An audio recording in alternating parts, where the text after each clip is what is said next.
se doivent. Je crois bien que c'est le président de la République. Mais à ce niveau, professeur Sanango, quoi qu'on puisse dire, d'habitude, on affirme que le président de la République est la personnalité la mieux informée dans le pays. Alors, pourquoi accepter d'être isolé ou de se faire isoler quand on sait qu'à un moment donné, Abdou Diouf, et quand on nous disait que le lait, le café sont segmentés au point d'être mis dans des sachets de 25 francs, il disait, urbi orbi, qu'il n'était pas au courant. Abdoulaye Wade, à un moment donné, disait par rapport à certaines choses, par rapport à certains faits, qu'il n'était pas au courant. Aujourd'hui, pourquoi voudrait-on, pour reprendre ce verlan qui dit il faut être ce que l'on est et refuser d'être ce que les autres veulent que l'on soit, est-ce qu'il ne faudrait pas insister sur le fait que le président a l'obligation d'aller au charbon parce que c'est lui seul qui était en campagne et qui réclamait justement le suffrage des Sénégalais au matin d'une élection présidentielle? Je suis parfaitement d'accord avec votre analyse. Sauf que le fond du problème, c'est quoi? Il a dit les réalités du pouvoir aussi, des fois, nous ensevelissent, nous aveuglent, nous fourvoient. On peut le dire en tant qu'opposant, mais est-ce qu'après on n'a pas peut-être une tendance à même changer notre audition? C'est-à-dire on veut entendre les choses qu'on veut entendre. Et à ce niveau précis, il y a aussi une grande charge en termes de pression aussi que les familles, la famille plutôt, les amis, les proches exercent sur vous-même. Donc, on peut paraître peut-être libre aujourd'hui en tant que journaliste, en tant que chroniqueur, en tant qu'enseignant, parce qu'on n'a pas fini d'occuper un certain nombre de postes de responsabilité. Mais une fois qu'on y trouve, c'est là-bas aussi qu'on se rend compte que c'est pas aussi facile qu'on le croit. C'est pas pour les dédommager, tout au contraire. C'est juste pour expliquer que, comme vous le dites, il y faut une grande dose de volonté pour des fois aussi être très anticonformiste et ne pas écouter un certain nombre de conseils et pourquoi pas même de temps à autre. Je crois que Senghor à l'époque, en tout cas nos anciens le disaient, il se peut-être déguisait entre guillemets pour sortir la nuit pour voir ce ici. Le camp des proches a tendance à isoler les présidents de la République pour leur peindre un tableau assez pittoresque afin qu'ils puissent comprendre que tout est sur des roulettes et ça, comme nous pouvons le constater, c'est généralement tout à fait le contraire. Il faudra citer Mamoudou Dia en passant. Alors, le professeur l'a dit, peut-être des fois nos dirigeants ferment les yeux pour des questions politiques, pour maintenir ou bien rester au pouvoir. Alors, qu'est-ce qu'il faut faire peut-être pour changer cette pratique? Parce qu'aujourd'hui, le président de la République, Macky Sall, entre guillemets, sûrement peut le faire. Un autre président qui sera là, encore une fois, peut le faire malgré ses organes de contrôle. C'est ça. Il y a la pression de la société. Je pense qu'il n'y a aucun pouvoir qui s'est résisté à la pression populaire. C'est ça. Aucun pouvoir. Aucun. Vous savez, les régimes les plus totalitaires dans cette époque moderne, c'était dans le Maghreb. Hein? La Tunisie, vous aviez un État tellement policier que les gens étaient obligés de se tenir à carreau. Et finalement, c'est la pression populaire qui a eu raison de Ben Ali. En Algérie, même si vous avez un président sur un fauteuil, Bouteflika, quand même c'est la pression populaire qui est arrivée à bout. Il n'y a aucun régime qui sait tenir face à la pression populaire. Évidemment, au Sénégal, quand vous dites ça sur un plateau de télévision, on dit c'est une belle...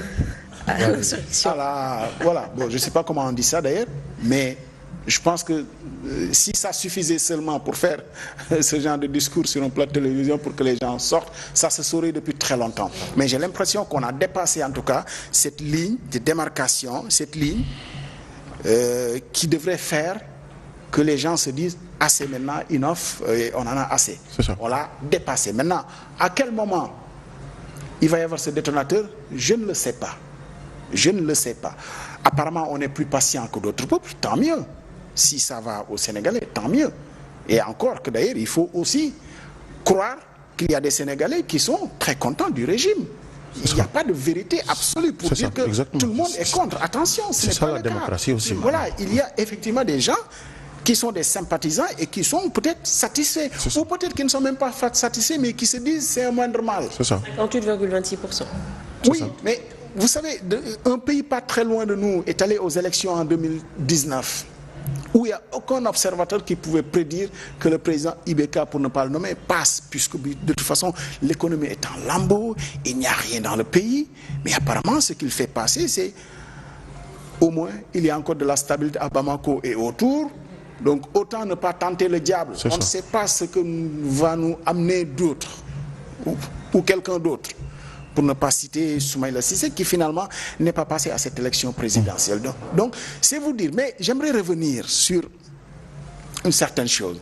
Moi, il y a ce genre de vacuité qu'on dit, du genre le président est le plus informé. C'est totalement faux. C'est-à-dire qu'il n'y a aucun président sur les grands sujets. Oui, on imagine qu'il a plus d'informations que nous sur les grandes questions.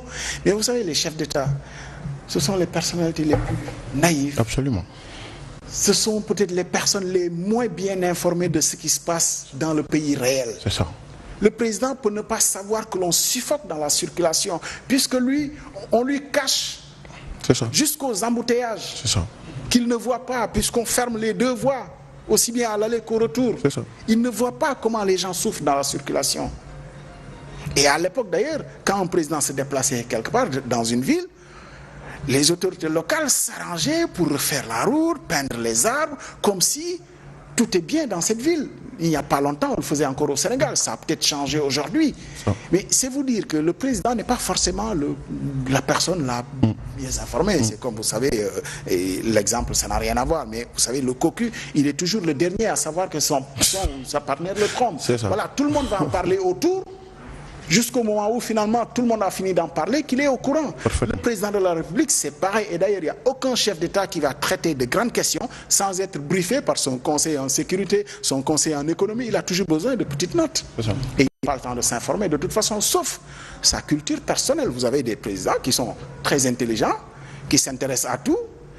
Et d'ailleurs, souvent, ça guide beaucoup les actions fondatrices de leur mandat. Vous avez des présidents qui sont très imprégnés de la culture, ils ont envie de faire un grand musée. Vous avez des présidents qui sont imprégnés de littérature, ils ont envie de marquer leur histoire par la littérature. Vous avez un président géologue, le président Macky Sall, qui a envie de faire quand même des hydrocarbures et des ressources naturelles et minéralières quelque chose. C'est peut-être son domaine de prédilection. Mais en dehors de ça, peut-être vous le questionnez, il va se planter. Donc c'est totalement faux de penser que c'est le plus informé. Maintenant, oui, il a des services à sa disposition. Justement, donc à quoi servent ces conseillers vous pensez que les conseillers ont toujours intérêt à bien le conseiller? Et c'est ça le problème.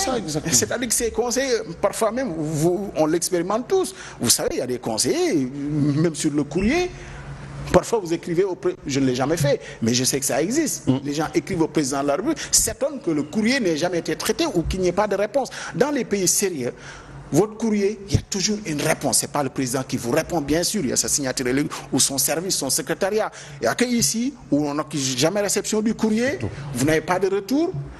Et à partir de ce moment, vous vous dites, quelqu'un a intérêt à faire disparaître le courrier. Même